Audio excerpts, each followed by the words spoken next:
Middletown, Ohio regular city council meeting for Tuesday, March 5th, 2024. Please join me for a moment of meditation followed by the Pledge of Allegiance to the American flag. You will hear 3 taps of the gavel when it is time to stand. Please join me for a moment of meditation now.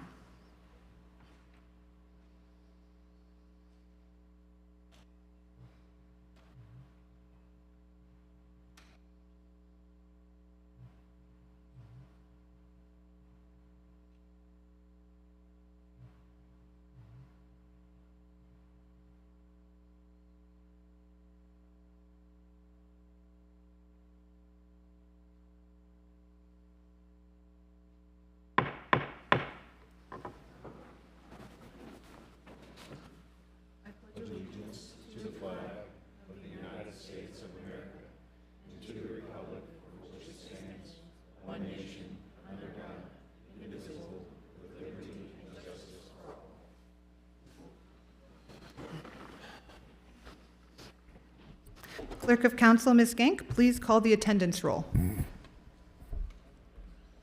Mr. West? Here. Mr. Horn? Here. Mayor Slamka? Here. Mrs. Carter? Here. Mr. Farrell? Here. The next order of business is citizen comments. And do we have the screen? Thank you. Please read bullet point number 4 of our citizen comments guidelines on the screen behind us as it pertains to your presentations.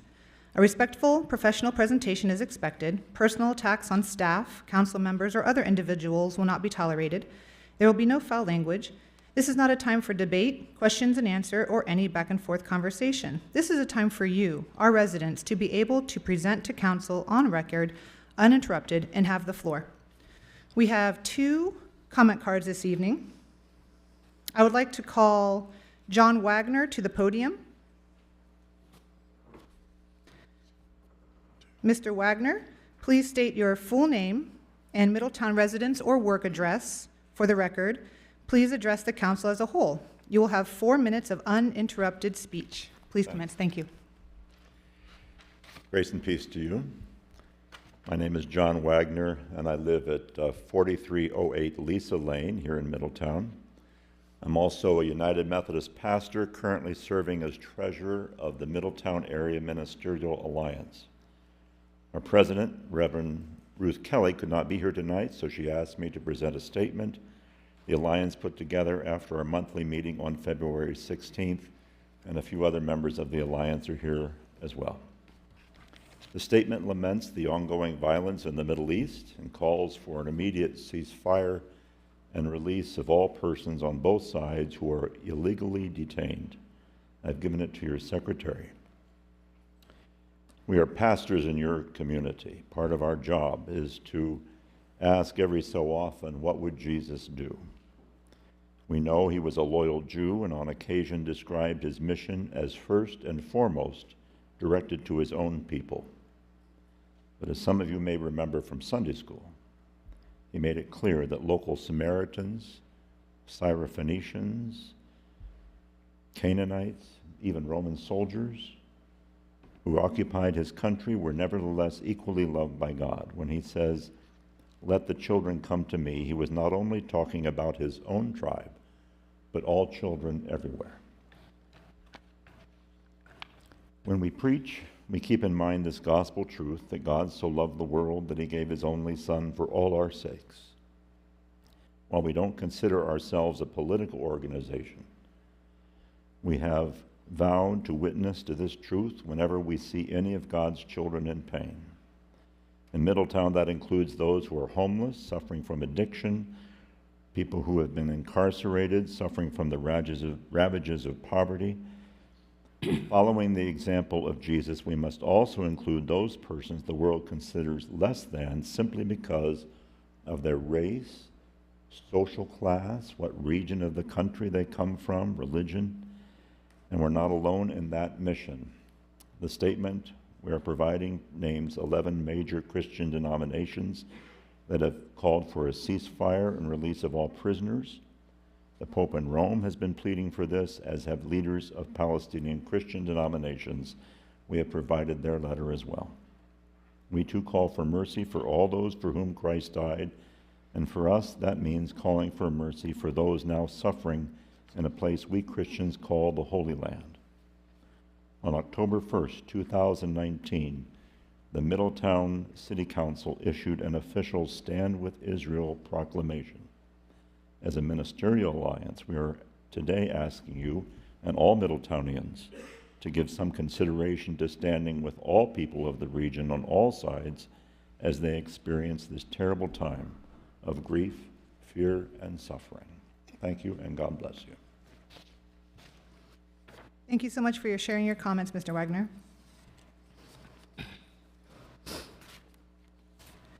Next, I would like to call Candace Keller to the podium. Please state your full name and Middletown residence or work address for the record. Please address the council as a whole. You will have 4 minutes of uninterrupted speech. Please commence. Oh, wait, can we make sure the timer is reset, please? Ms. Keller. All right. Candace Keller, 3430 Central Avenue, Middletown. 8 months ago, I addressed City Council over concerns over the Drag Queen show, which took place in downtown Middletown on June 23, 2023. 4 of you were not serving in public office at that time. Plans are now in the making for another drag queen show in downtown Middletown, so I am addressing this now. I'm here today to strongly admonish City Council to place ordinances in place, such as has been the case in cities such as Branson, Missouri, to issue performance permits only to those who can conduct such a performance more than 60 yards away from any school, church, daycare, or city park. I also ask that City Council provide a stipulation that any event permit given cannot coincide with any other city event which would require a permit on that same day. To protect the safety and welfare of our children, permits should include verbiage that no minor shall attend such events, as obscenity violations can occur, just as they occur in bars, strip clubs, and other adult performance venues. While I do not care what adults do behind closed doors, when obscenity and sexual conduct is geared toward children, that just became the business of me and all of you. The Middletown Drag Queen show last year was an extraordinary affront to women. I would remind you that permitting blatant sexual public behavior toward children is beneath the dignity of the office that you hold. We are better than this, and we should not bow to a fringe element of society, most of whom came from out of town. To say that what I saw on June 23rd on Governor's Square was disturbing would be an understatement. The photographs I took were so disturbing that sitting Ohio State Representative Angie King has now introduced a bill banning such public events and has asked to use those photographs in state testimony to ban obscenity and other sexual behavior directed at children in a public venue in a drag queen show. These activities are not what we as Middletonians want to be made known for. Photographs I took included a 5-year-old girl stuffing a $5 bill into the pants of a grown man dressed as a woman, gyrating across the stage, and this happened repeatedly. The environment that began by a lax attitude toward perversion has opened the door to expanded predatory behavior, even at the state level. It is the responsibility of local officials to control the assault on children. We now have a sitting state senator who has introduced a bill permitting men in little girls' bathrooms from Butler County. When will we be responsible and produce moral behavior toward our children? My questions for council include: will staging be used for the event and paid for by the city of Middletown?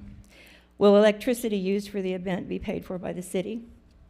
Will security for the event be paid for by the city? The push to force transgender ideology is no different than grooming children to become accustomed to non-sexual touch and other desensitizing mechanisms used in the abuse and exploitation of children. It is predatory and it is abuse. Let me remind you that our county sheriff does not make law, our prosecutor does not make law, our police chief does not make law, but you do. You took an oath on the Constitution to uphold the laws of this country and perform accordingly. We are asking that you work to protect our children and put parameters in place that would prevent the destruction of the innocence of our children. Thank you. Thank you for your comments, Ms. Keller. That concludes our public participation. The next item on the agenda is council comments. We will begin to my left with Councilmember Farrell, followed by Councilmember Carter, and then to my right with Councilmember West, followed by Councilmember Horn. I will speak last. Mr. Farrell? Thanks, Mayor. Just a few things. First off, sorry I wasn't here 2 weeks ago. It's kind of action-packed, but we'll let that one fall. But just wanted to thank everyone and for the rest of you guys for being here. So just a few things. In a couple days, Paul Lawley, city manager, and I are going to meet with the Middletown Community Foundation. We're excited to talk to them about how we can work together to help, hopefully, get students here in Middletown and the surrounding areas into Miami, and seeing what we can do as far as, can we possibly, potentially work on scholarships for them? What can we do to get them financial assistance? So really excited for that meeting. It's something that's probably needed to happen for a long time. So finally, we're finally at the table.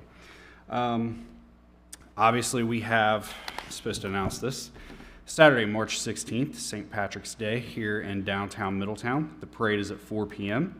I know most of council will be in the parade, so really excited for that. Jerry Lewis has brought in a lot of people, a lot of bagpipe bands, a lot of stuff that I don't know or understand, but I'm excited to see.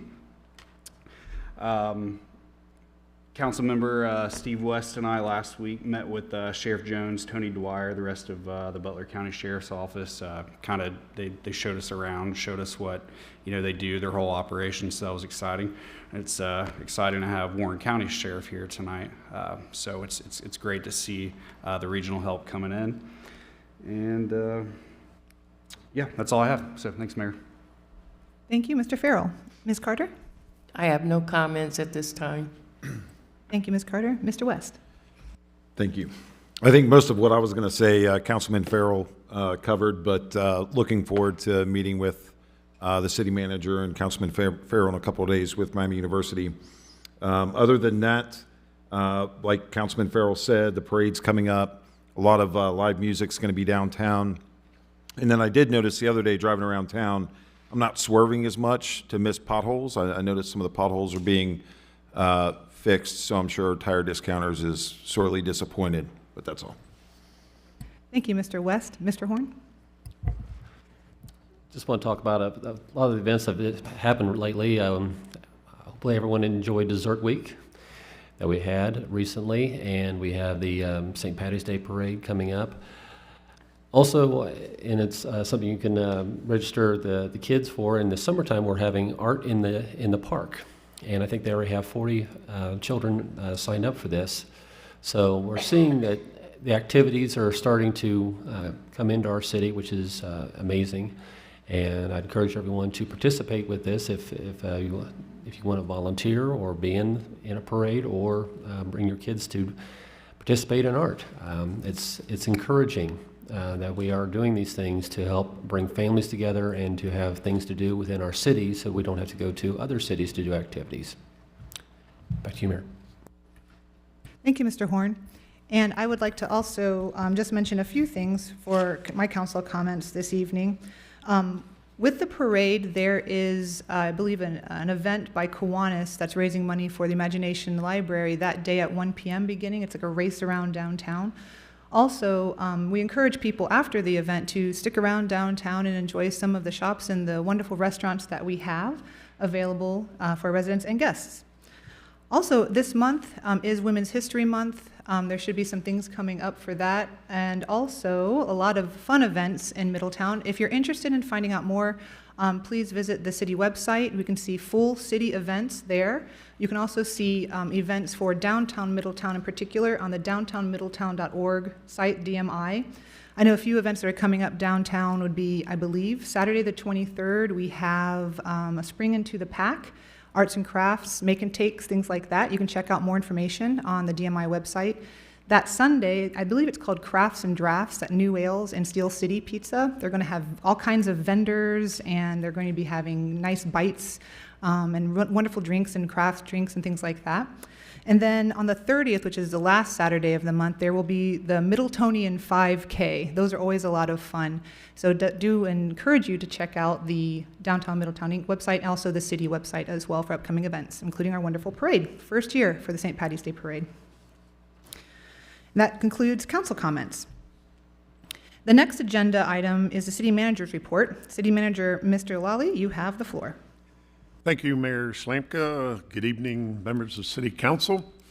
Tonight we have with us Sheriff Larry Sims of the Warren County Sheriff's Department to talk to us about Warren County Sheriff Department and how it affects Middletown. And this is Sheriff Sims, about the 16th annual time you've been here. And fortunately and unfortunately, this probably is going to be his last, as he will be retiring by December 31st of this year. So thank you for your service, Sheriff Sims. We will miss you, but welcome your replacement. Thank you. Well, good evening, everyone. As mentioned, it's been my pleasure. I think I have missed a couple years, so I apologize for that in getting to the council. But each year I've tried to get around all of our council meetings, trustee meetings, to at least make an appearance. Sometimes faces and names change, so I always thought it was a huge benefit for our office to be able to know who is in what specific role in our communities, and Middletown has been an equal partner of ours, even though the portion of the county is not quite as large as some of the other communities, but a very valuable portion as well. We've had an outstanding relationship, I'm sure most of you know, with our law enforcement agencies collectively in our county, including Middletown Police Department. We have a very close-knit Police Chiefs Association where all the egos get left at the door. I know that's kind of hard to imagine that in this day and age sometimes, but just try to get things done that our communities expect. The yearly report, I left copies here for you just to review at your leisure. It kind of just describes what I would call typically what we do, our services that we provide throughout the year. And then my comments usually just mention a few of the highlights, and then just if anybody has any questions, I certainly would try my best to answer those. This past year, 2023, we've started to upgrade our technology and our cruisers, and most of you know, if you're in charge of budgets, how expensive that can be. Camera systems that are very, very important for our documentation and collective evidence, things like that. We added an additional drone to what we call a fleet of 3, if you will. I don't know if the city uses drones at all, but they've been a very, very valuable resource for us for a variety of reasons. Not what you might think, just looking for bad people, but we have found endangered people, either lost children, elderly people that have, been suffering some illnesses that walk away. We use them for evidence documentation, pre-search warrant execution, and obviously just it's a resource that sometimes the public gets a use out of as well, that we provide in different events. You may or may not know King School District, which is in Warren County. It's the largest school district in our county that we as an office have responsibility for. I'm familiar with the city, is probably well aware of school resource officers, and I'm sure you've had requests over the years for additional officers in those buildings, and we're not alone in that situation. It's unfortunate we have to do those kind of things, but it's more of a valuable tool than just the obvious safety component, in our opinion, because it does provide a great relationship between our deputy sheriffs and the children and the faculty and our parents. So, but King School District came to us to add additional resource officers. The year before last year, we added 3 additional resource officers, and then this past school year in August, St. Margaret of York requested and added another one. So there's 5 officers in that district there currently. And those are funded by a combination of funds, Deerfield Township and the county, and then the schools all split a variety of the funding pieces in that. The other thing I'd like to add is most of you probably are aware that we built a new jail. It was 2 years this past October, and it was a 500-bed jail. We had about 300 people on a daily basis in our jail, and we're still at that number, which is a good thing. So the population hasn't grown. The credit to that is goes to our partners, whether it's the courts, whether it's treatment providers. There are still a lot of programs that are going on now to help minimize those people that could benefit being outside of the facility versus, being punished by being in the jail. So that's still working very well. The other plug I like to add is, we certainly are blessed in our county to have this facility, but the county commissioners passed a sales tax increase, and nobody likes to hear tax increases, right? But they did it from the bench. They took our sales tax percentage at 6.75% and added 1/4% on it. That was primarily to go to this $50+ million jail. And they ended that. They started in January of 2018. It went away in December of 2022. So it's back to 6.75%. But the amazing thing about that is that jail and building is debt-free because of that sales tax increase. So it's hard to find that in other places throughout the state where there is not a lot of debt. I'm sure that, again, those that have budgets are very familiar with how tough that is to balance that. The last thing I'll mention is many of you may know we have a SWAT team, a tactical response team in our county, but because we don't have an agency that's large enough that has a team of their own, then we share resources, which I think is outstanding anyway. And this team is made up of members of a variety of the law enforcement agencies, 20+ members altogether. And they are, as you can imagine, are only called out and used in those high-risk situations that, unfortunately, we find ourselves in from time to time. And they were recognized by the Ohio Tactical Officers Association last year with a Team Year Award for an unfortunate situation they handled in Mason. You may remember in the news that Hamilton County Jail had some escapees, one of which ended up at a Baymont Inn there in Mason. Met a young lady, took her hostage, then barricaded them both into this hotel room, and hours and hours and hours of negotiation went unfortunately not well. But this trained team used some of their skill set and explosive devices to be able to get into this room, causing really very minimal damage to anything else, but to get into the room. And unfortunately, the gentleman did not cooperate and didn't survive. They had to take his life, but the young lady survived and got out of that situation. But they were recognized really by the sheer nature of the entire situation they handled and the tactics that they used. If the person would have just made a better decision at the end of that, he would have come out unharmed, regardless of the explosive tactics that they used. So that's kind of the short of it, if you will. As mentioned, this is my 16th year and my final year, and I've certainly been blessed in my career. It'll be 46.5 years altogether. And it's time.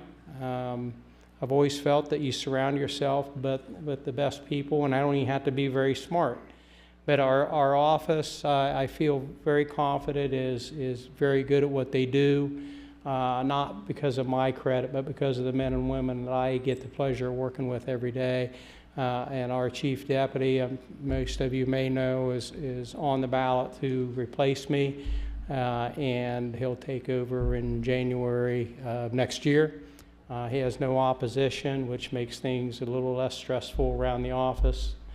And if you have any questions or comments, I'll certainly try to answer those.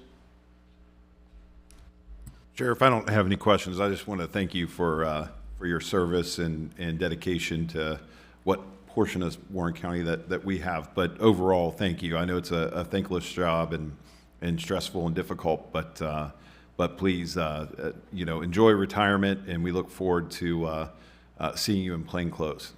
Very good. Well, thank you all. Enjoy the rest of your evening. Thank you. Thank you so much.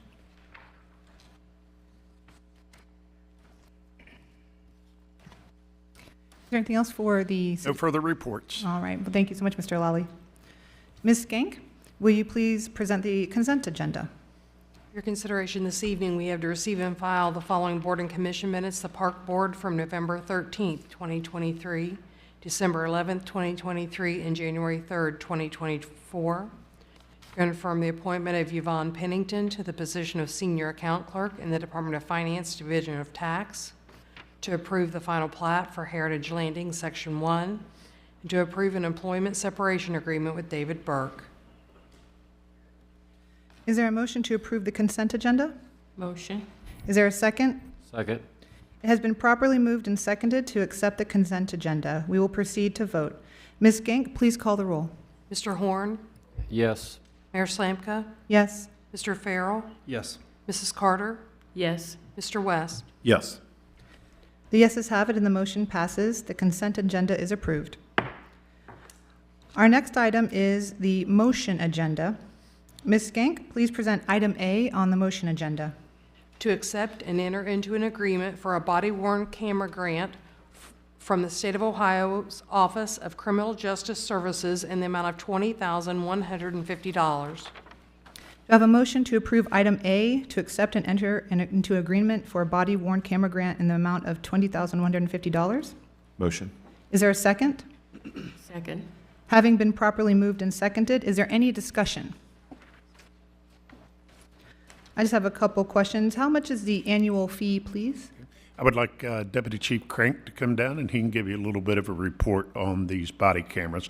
I do want to add, and Chief Crank will probably tell you this, these 26 will be in addition to the 10 we already have, and the 10 we already have will be placed on our street officer supervisors here in the next few weeks. Thank you. Ms. Mayor, Council, as you know, we were awarded a 2024 body-worn camera grant in the amount of $20,150. $17,160 that will be for the 26 ProVision cameras in addition to the 10 that we already have, and that will be under a 5-year contract with ProVision. $40 went with some user tags for sharing the cameras, and then another $2,950 went for the Bluetooth triggering devices, which will work within 30 feet of the cruiser. The continued annual fee for these will be about $17,160. That's just for the 26 for the grant. That's about $660 each over the next 5 years. And like I said, that will be added to the existing 10 cameras that we currently have. That'll give us 36. That will cover almost all of the patrol officers on the patrol shift, the uniformed officers. What does this annual fee cover was another question. That will take care of the storage. As we all know, the storage is the big cost in this for the cloud. It will also cover the training and software needed to operate the system, as well as brand new updated cameras after the first 3 years, because these things will wear out over time. The officers wearing them as consistently as they do, they'll get damaged, plus the technology updates. So ProVision will update those. That will include in that fee an update every 3 years. The program will be managed cooperatively by Information Systems in the Division of Police for the duration of the 5-year period. ProVision is also the company that does our in-car video cameras, so these systems will sync, is part of the reason why we went with ProVision. So if you have any other questions, I'll be more than glad to answer those while I'm up here. Sure. You say this is for 5 years for the annual fee, correct? Correct, but that'll be $17,160. Now that's just for the 26 for the grant, so you can add another 10 on at $660 a piece. So it'll be a little bit higher, but just for the grant, it will be $17,160 a year. And is there a fee after the 5-year mark as well? IT we'd have to sign probably a new contract with ProVision. Okay. And is there an amount that we're paying for the current 10 for an annual fee? Right now, I think those were $636, but those were included in when we purchased the in-car video camera systems, those were included as a trial basis so that we could test out the program in conjunction with our in-car video cameras. So those are already included with the ones that came. Okay, fantastic. Thank you. Is there any further discussion? All right. Thank you so much. All right, thank you. So hearing none, we will proceed to vote. Ms. Skank, please call the roll. Mayor Slanka, Yes. Mr. Farrell, Yes. Mrs. Carter, Yes. Mr. West, Yes. Mr. Horn. Yes. The yeses have it, and the motion passes. The next item is legislation. We have 12 items of legislation this evening. Legal Representative Mr. Austin Musser, the legislation, please. Good evening. The first item tonight is ordinance number O-2024-12, an ordinance establishing a procedure for and authorizing an amendment to a contract with Grid One Solutions to assist the Water Maintenance Division with MTU installation and declaring an emergency. Thank you. Mr. Lawley, the staff report. As part of the extension agreement that we will do with Grid One, we will draft a performance measure to the contract stipulating a minimum number of MTUs to be installed over the next year. Water maintenance and water billing staff has and will continue to monitor Grid One process to ensure appropriate progress is made over the next year. Okay, wonderful. Do we have any questions or anything further? Is there a motion to approve the ordinance? Motion. Is there a second? Second. It's been properly moved and seconded. Is there any further discussion? I just had one comment or kind of question. So it says here that we will have a performance measure of MTUs to be installed, like the number of units in a certain amount of time for the agreement? That is true, yes. That is correct. Fantastic, wonderful. If there's no further discussion, we will move to vote. Ms. Genk, please call the roll. Mr. Farrell, Yes. Mrs. Carter, Yes. Mr. West, Yes. Mr. Horn, Yes. Mayor Slanka. Yes. The yeses have it, and the legislation passes. Mr. Musser, the next legislation, please. Item number 2 tonight is resolution number R-2024-05, a resolution to make adjustments to appropriations for current expenses and other expenditures of the City of Middletown, counties of Butler and Warren, State of Ohio, for the period ending December 31st, 2024, and declaring an emergency. And this relates to the Capital Improvement Fund. Mr. Lawley, the staff report. Okay, as I stated at last council meeting, this is part of the $2 million of the annual, of the January 2023 special council meeting that council allotted for park upgrades. Nearly $300,000 of that was spent to remodel the 2 bathrooms in Smith Park, and the remaining will go towards park upgrades in all of our parks. Staff and our park board has been meeting, and the first 2 parks they have identified as going in and doing upgrades in are Smith Park Sherman Park and Goldman Park. And they'll be doing such things such as tree trimming, tree planting, basketball court upgrades, baseball backstop diamond upgrades, park play equipment upgrades, concrete upgrades for the area around. And we will keep this updated on our social media sites so the public can follow us and see what we're doing in all the parks and where we're going from Sherman and Goldman Park. Thank you. Is there a motion to approve the ordinance? Motion. Is there a second? Second. It has been properly moved and seconded. Is there any discussion? I have a question. Yes. So we're spending $2 million for the parks. Yes. Does that include Oakland Park also? Oakland Park will be, the CDBG funds will be used for Oakland Park that have been designated for Oakland. So they're not included in this? Not unless there is something that the CDBG funds do not cover, then we could use these funds for that park. But we have those funds identified specifically for Oakland Park out of the CDBG monies. Okay, so what about Douglas Park? That'll come Douglas after Park, yeah. Sherman? Yes. Okay.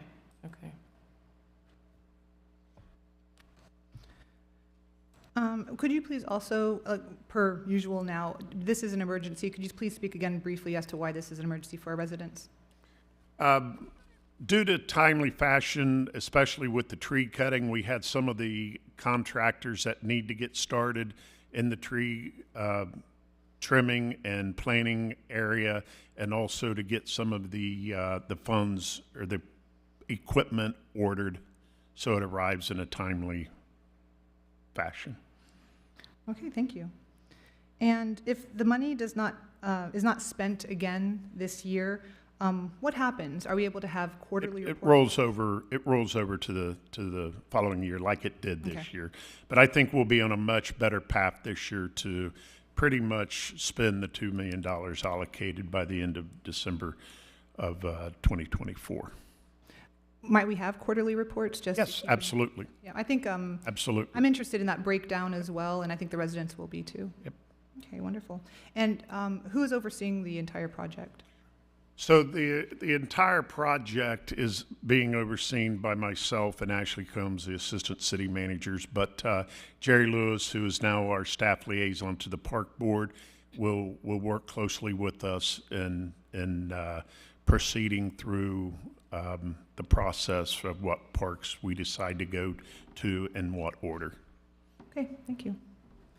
Is there any further discussion? Hearing none, we will proceed to vote. Ms. Gank, please call the roll. Mrs. Carter? Yes. Mr. West? Yes. Mr. Horn? Yes. Mayor Slanka? Yes, Mr. Farrell? Yes. the yeses have it, and the legislation passes. Mr. Musser, the next legislation, please. Item number 3 this evening is ordinance number O-2024-08, an ordinance amending the 2024 Pay and Benefits Ordinance to add the position of Public Safety Director. This is a second reading. Mr. Lawley, the staff report, please. Yes, I want to point out here that at this time, we are merely putting the Public Safety Director position into the Pay and Benefits Ordinance. We are not appointing a Public Safety Director at this time. If we decide that this position should be filled in the future, it will be in the Pay and Benefit Ordinance for us to proceed. However, council would still have to approve the budget for this position and actually approve the appointment to this position. Thank you. Is there a motion to approve the ordinance?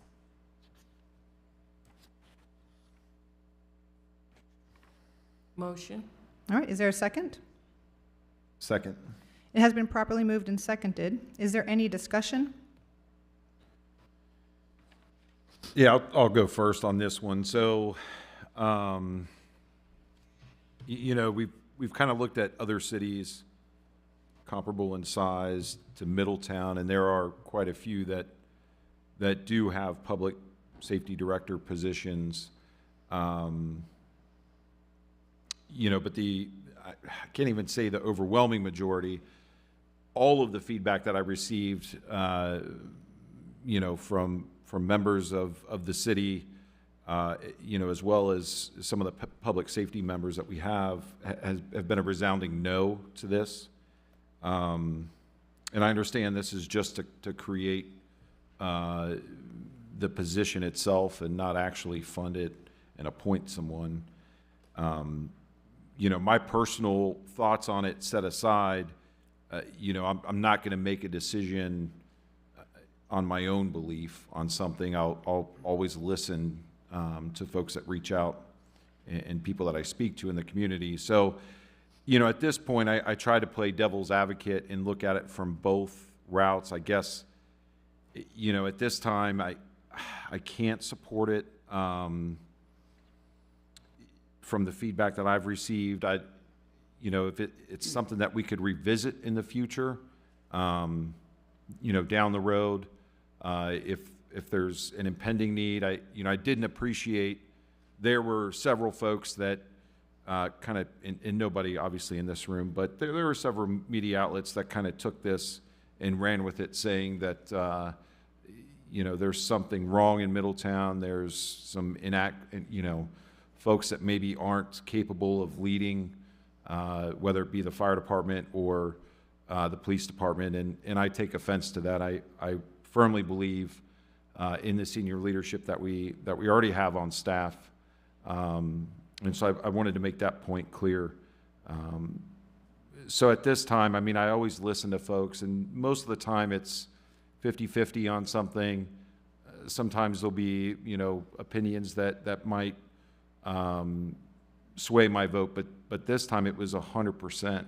I didn't have anybody reach out to me and speak, for this position. So again, I mean, I'm elected to represent the voices in the community, so set aside my personal belief and go with what I've heard from the community. Thank you, Mr. West. Mr. Lawley, last time on the first reading, I had some questions. I'd like to kind of just revisit this. So last time we discussed this, we have the city manager who takes care of all the day-to-day. And then the divisions, the police chief and the fire chief, answer directly to you. So what does this position actually do? So the most of our areas are in departments. And under the police chief and the fire chief, they are division heads. They are not department heads. The department is actually the Department of Public Safety. And the Department of Public Safety, if the city manager, as I stated, operates as the city manager and the public safety director.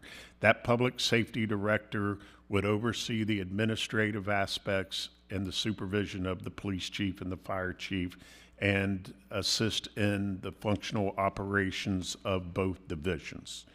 And addressing both of Councilmember Horn and Councilmember West, we have a situation where, and it's why we felt we wanted to proceed to look at possibly doing this. We're going to have, especially in the police department, younger, less administrative experienced personnel taking over due to retirements and resignations.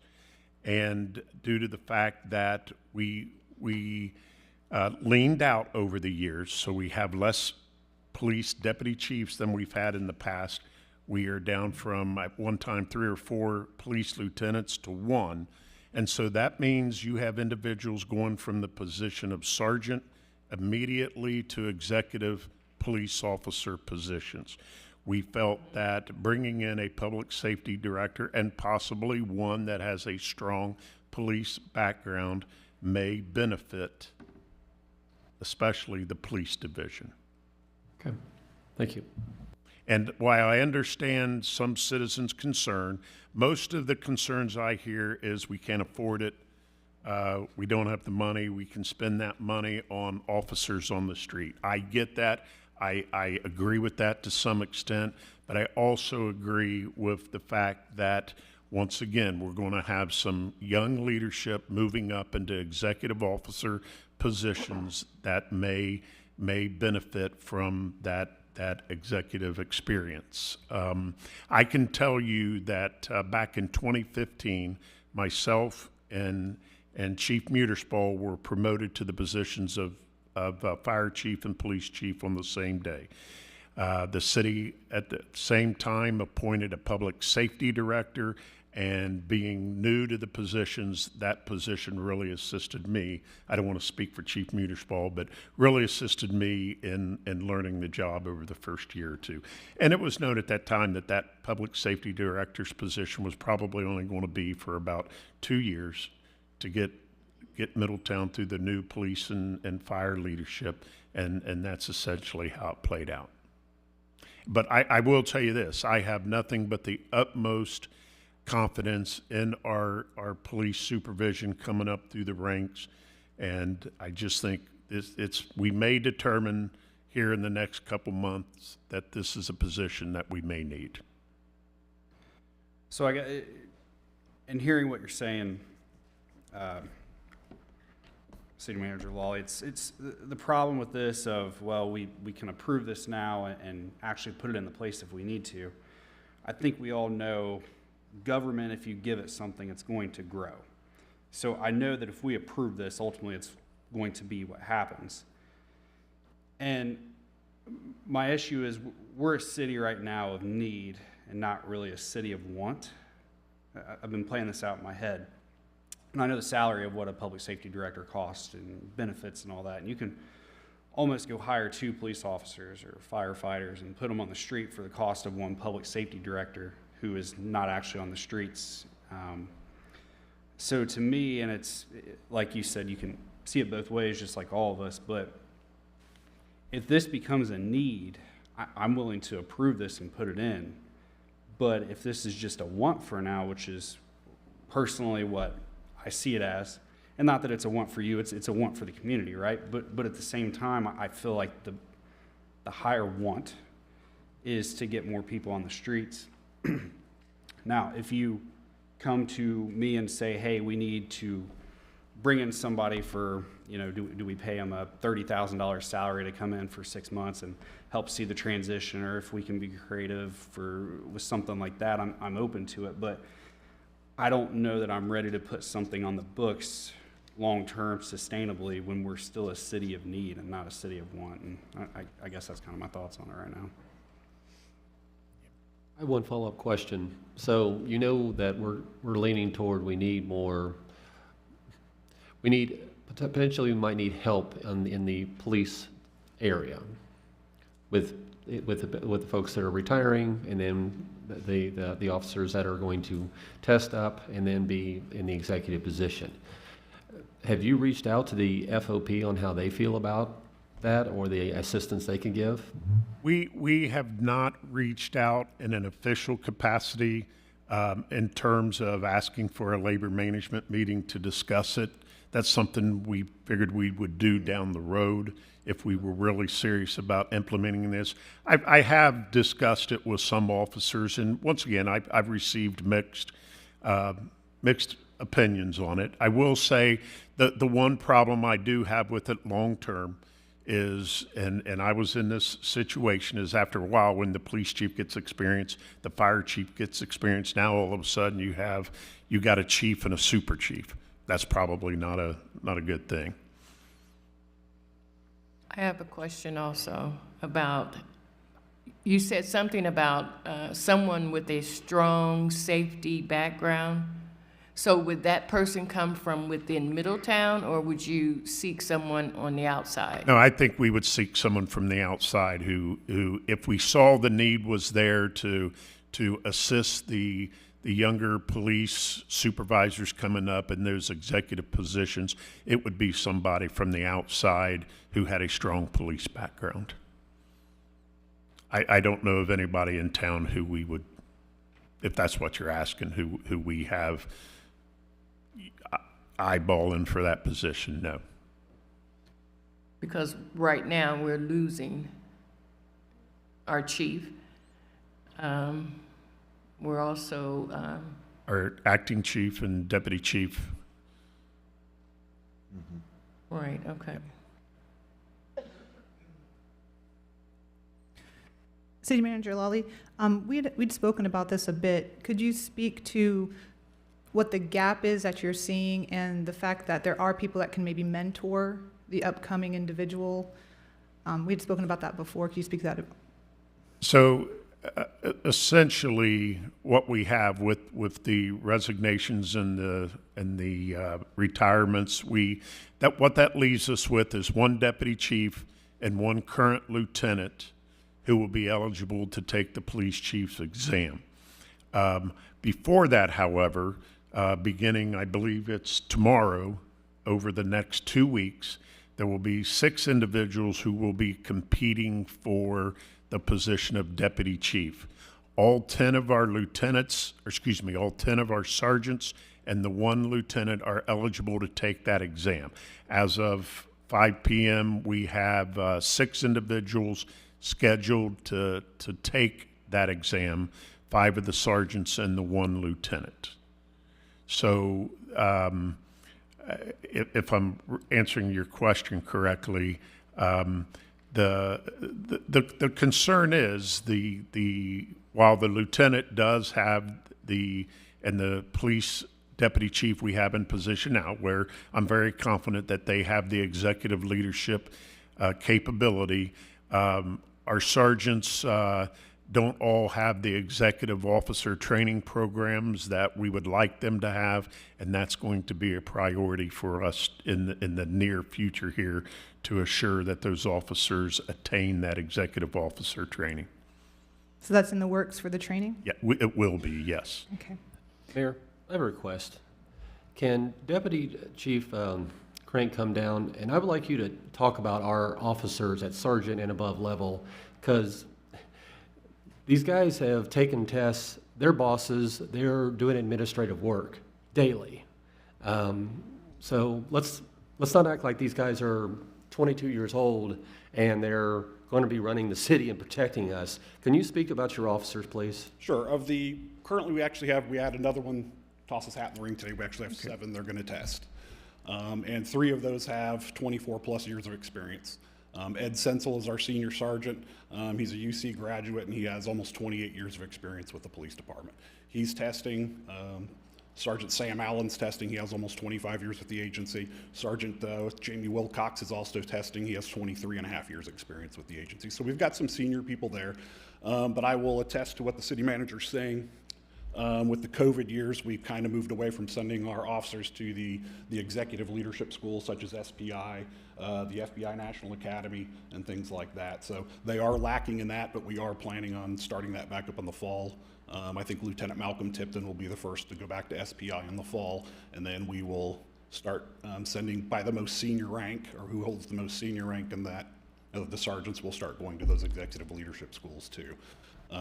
Up until this past week, the city manager's correct. Most of the applicants that had put their hat in the ring had less than 20 years experience on the force. Not that that's bad, but once again, they didn't have that executive leadership and they haven't held a position above street supervisor in that time period. But within the last week, we've had 3 senior sergeants toss their hat in the ring. And I really appreciate that because that's some good leadership with years of experience on. They're going to take the next step. And then we'll just have to see how the testing goes. The process does start tomorrow, and it's a week-long process for the first phase.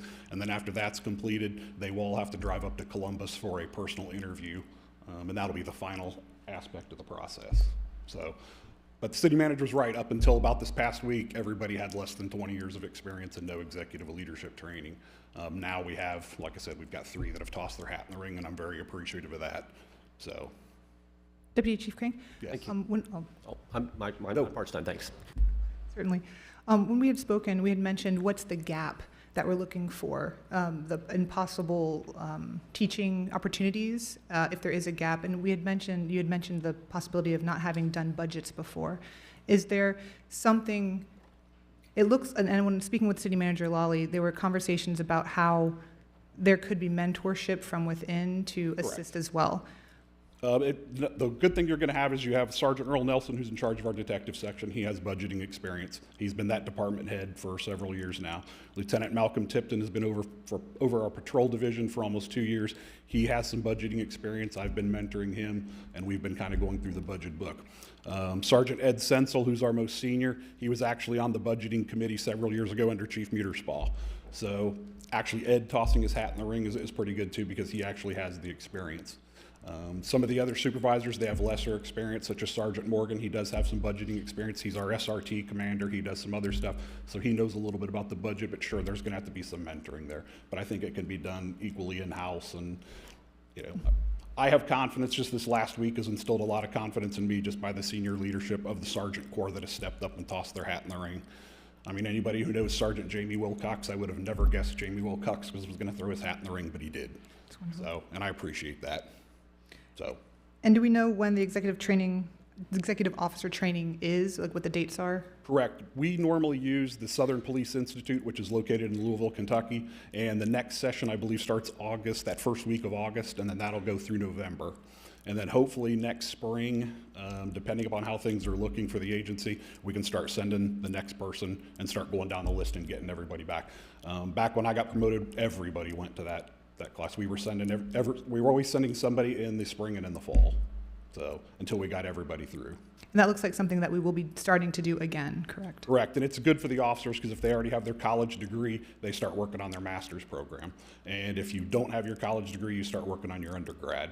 And then University of Louisville and some of the others offer online courses for the officers, which is another good incentive as well. And I would seriously advocate at some point, maybe looking at some type of educational incentive to help these officers finish their degrees. Just my thought on that. Okay, thank you. Any other questions for Deputy Chief? No? Thanks for the words, that was helpful. that was helpful. Appreciate it. Yes. Yeah. Yeah, thank you.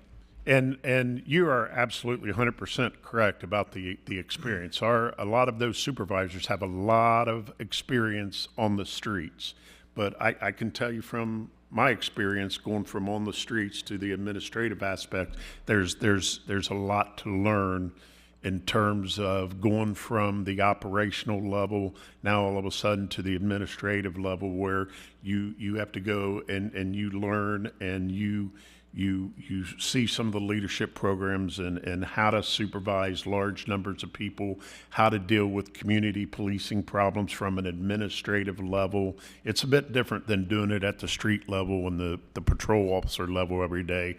The budgeting factors that go into it, and all the other process that goes into crime reduction and crime prevention programs that are done on a annual basis.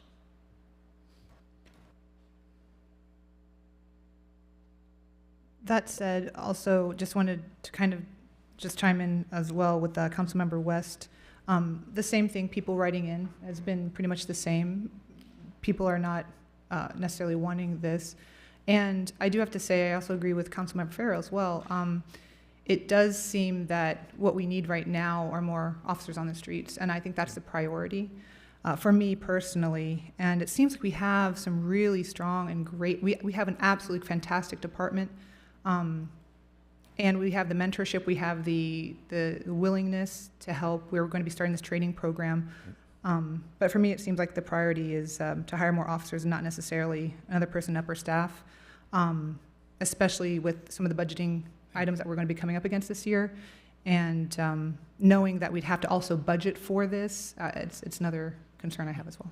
And if this is something where council's comfortable with preferring to table this till the future, staff is more than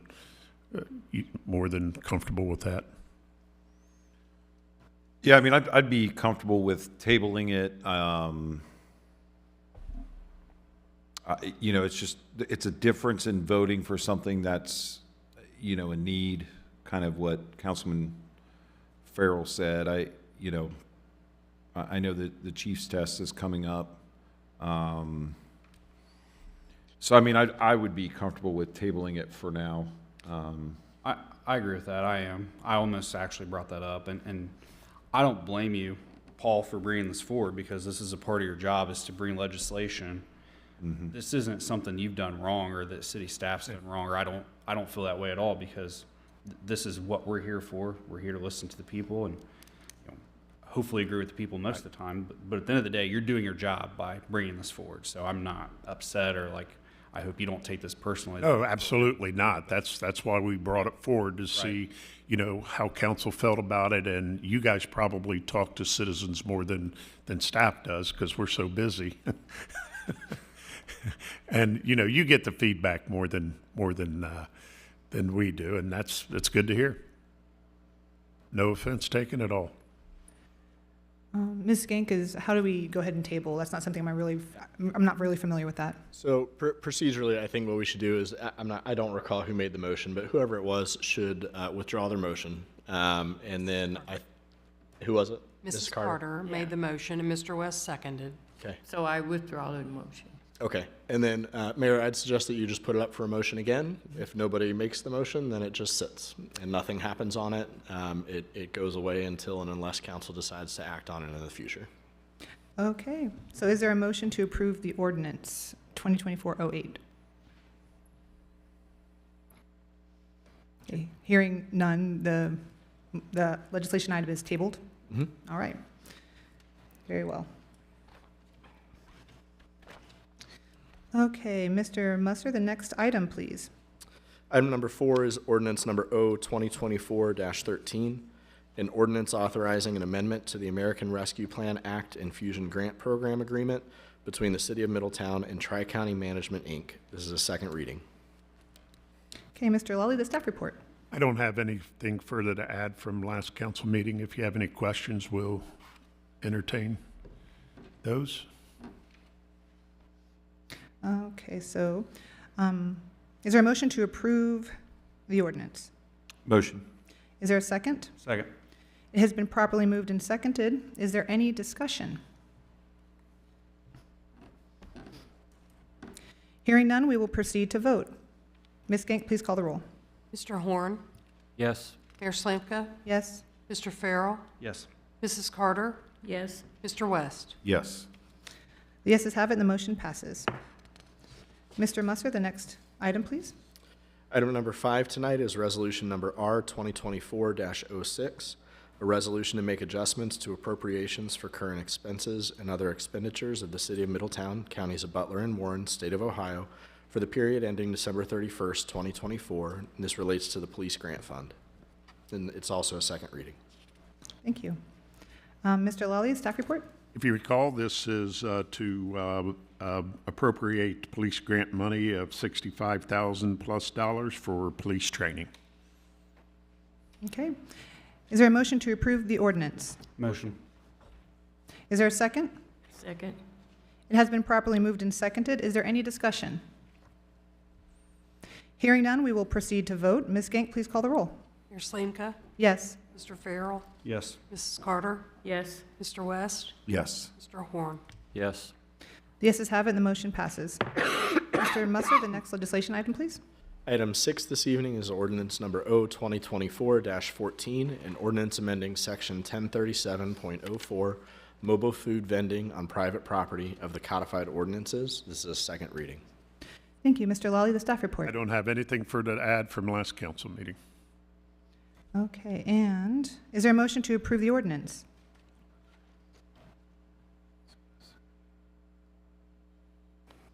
Is there a motion to approve?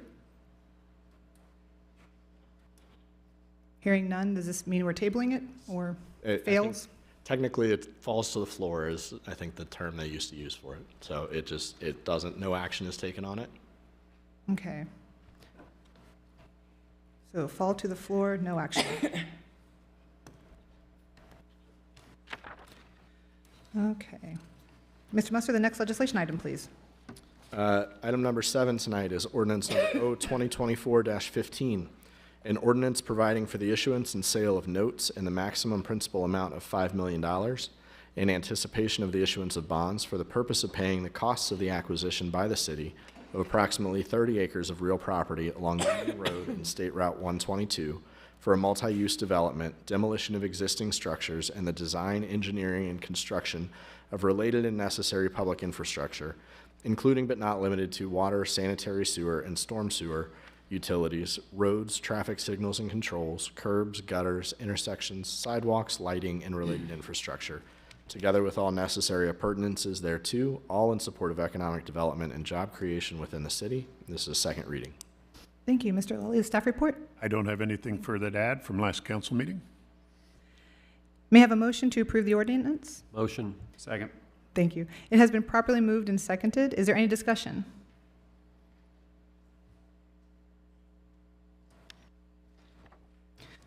Okay, hearing none, we will proceed to vote. Ms. Gank, would you please call the roll? Mrs. Carter, Yes. Mr. West, Yes. Mr. Horn, Yes. Mayor Slanka, Yes. Mr. Farrell. Yes. The yeses have it, and the motion passes. Mr. Musser, the next item, please. Item number 8 this evening is resolution number R 2024-07, a resolution to make adjustments to appropriations for current expenses and other expenditures of the City of Middletown, Counties of Butler and Warren, State of Ohio, for the period ending December 31st, 2024, and declaring an emergency. This relates to the Probation Services Fund. Thank you. Mr. Lally? Yes, I'd like to call Steve Longworth up to the podium. Steve is our court administrator, our clerk of courts, and he'll explain the process here and why it's a court order.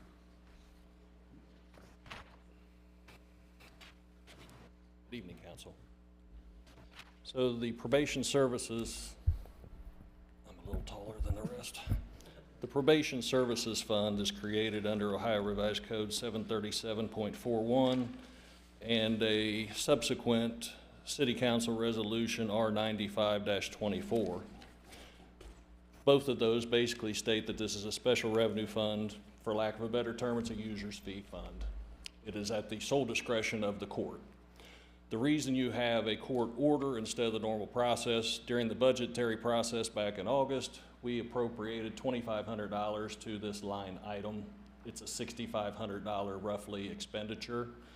So for the judge to do a court order, not only for the purchase, but to change the budgetary line item. So that's the only reason that you have a court order as opposed to the normal process. We unfortunately will have to repeat this process in about a month or so because we'll also have to make an adjustment to the Special Projects Fund due to some instruction we've received from the Supreme Court. Happy to answer any questions you have or if you need any further explanation on that. Thank you very much. Thank you. And Mr. Lai, as per usual, would you please just reiterate why this is an emergency for our residents? So the purpose of this is to authorize the purchase of computers for the courts. Let me turn back here. The proposed legislation would authorize a supplemental appropriation related to the recent court order issued by the Middletown Municipal Court for the purchase of computer systems. Okay, thank you. Do we have a motion to approve? Motion. Thank you. Is there a second? Second. It has been properly moved and seconded. Is there any discussion? Hearing none, we will proceed to vote. Ms. Gank, please call the roll. Mr. West? Yes. Mr. Horn? Yes.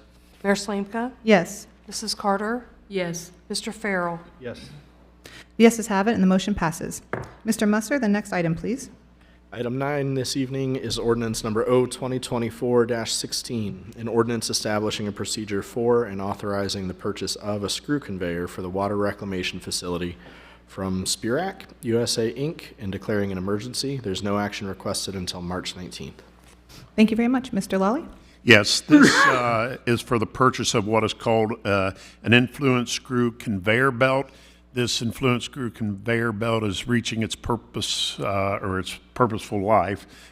They've gotten by as just about as long as they can repairing it and are asking for $31,500 to replace the belt, and the purpose for it being a second reading emergency is due to the fact that it takes 32 weeks to order it and get it in. 32 weeks. Yes. Wow, okay. That's a lot. Thank you for that. Okay. Is there a motion to approve the ordinance? I'm so sorry. Wait. Yep. Yes, there's this is a no action required today, but thank you for that. So we will continue. Mr. Musser, please read the next item of legislation.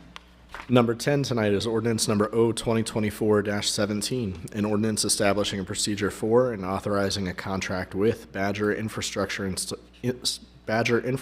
Solutions to provide hydrovac utility locate services and declaring an emergency. There's no action requested until March 19th.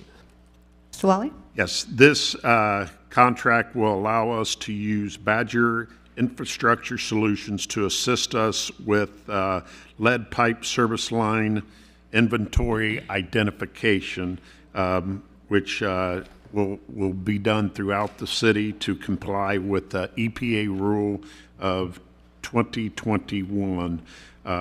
This will be for $87,000, and once again will allow us second reading emergency to get us going to meet the criteria of the EPA rules. Thank you. Is there any discussion today? No? Okay. There's no further action on this legislation today required. So, Mr. Musser, the next item, please. Item number 11 is ordinance number O-2024-18, an ordinance establishing a procedure for and authorizing the purchase of an acoustic ceiling for areas in the city jail from DeGeorge Ceilings and Flooring, Inc., first reading. Thank you. Mr. Lally? Yes, this item here is legislation is to replace the acoustic ceiling tile throughout areas of the jail that need replaced. Okay.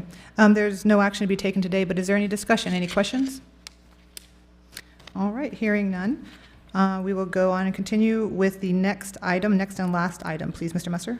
Item 12 is ordinance number O-2024-19, an ordinance repealing certain ordinances granting a real property tax exemption pursuant to sections 5709.40 and 5709.41 located in the city of Middletown, Butler County, declaring that the improvement of real property ceases to be a public purpose, terminating such real property tax exemptions previously granted beginning in tax year 2024, dissolving certain municipal public improvement tax increment equivalent funds beginning in fiscal year 2025, directing the transfer of the unexpended balance of such funds to the general fund upon dissolution pursuant to sections 5709.43 and 5705.14 of the Ohio Revised Code, and authorizing and approving related matters. This is a first reading. Thank you. Mr. Lawley? I would let Dathan Cahill, our Assistant City Manager, tell you what's going on here.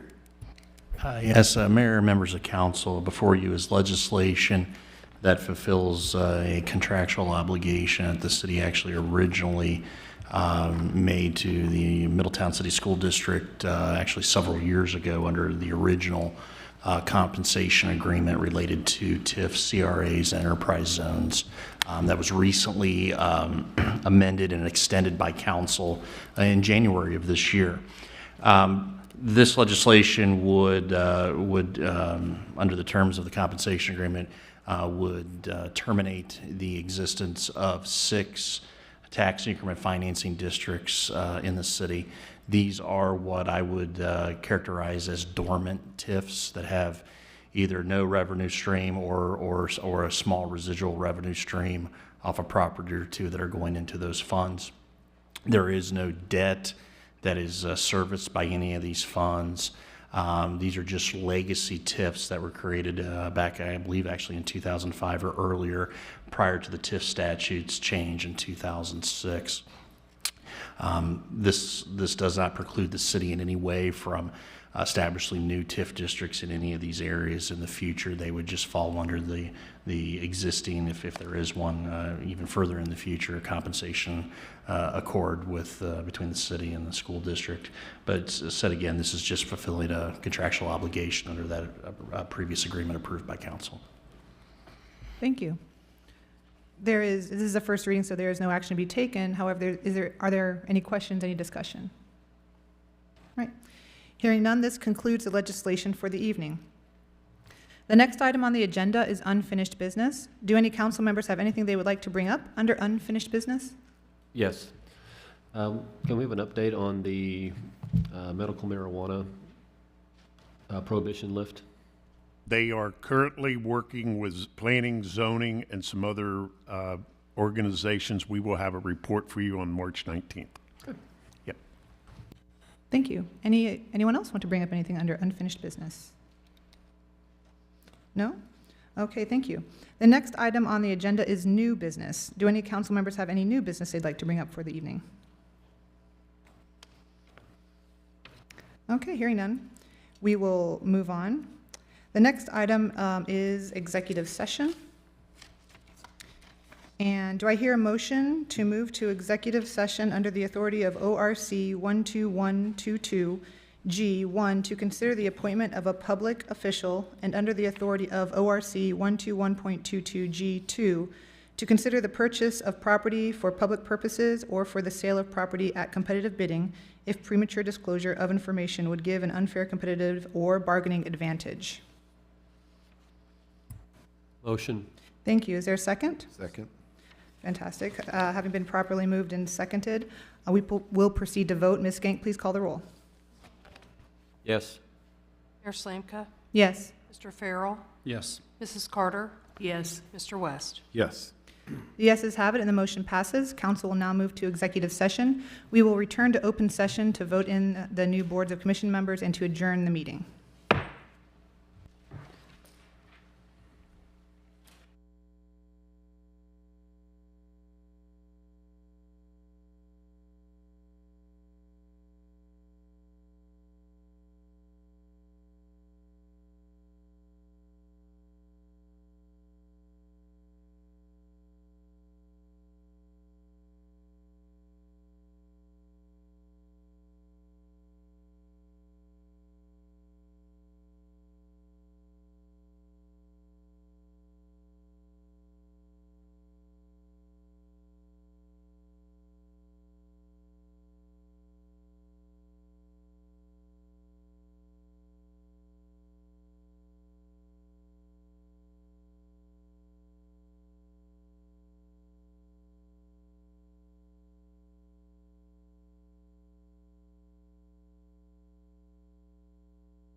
Are we ready?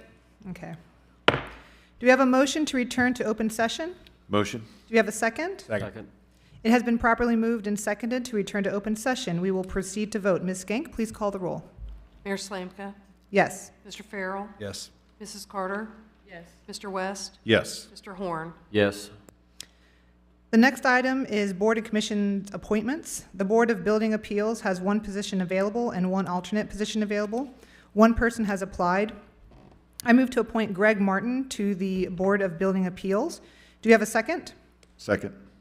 It has been properly moved and seconded to move, it's been properly moved and seconded. Is there any discussion?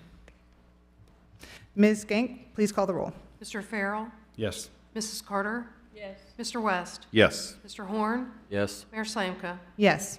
The yeses have it, and the motion passes. That concludes our regular city council meeting for Tuesday, March 5th, 2024, at 8:51 p.m. This meeting is adjourned until until our work session on Friday, March 15th at 9:30 a.m. in these chambers. Thank you and good night.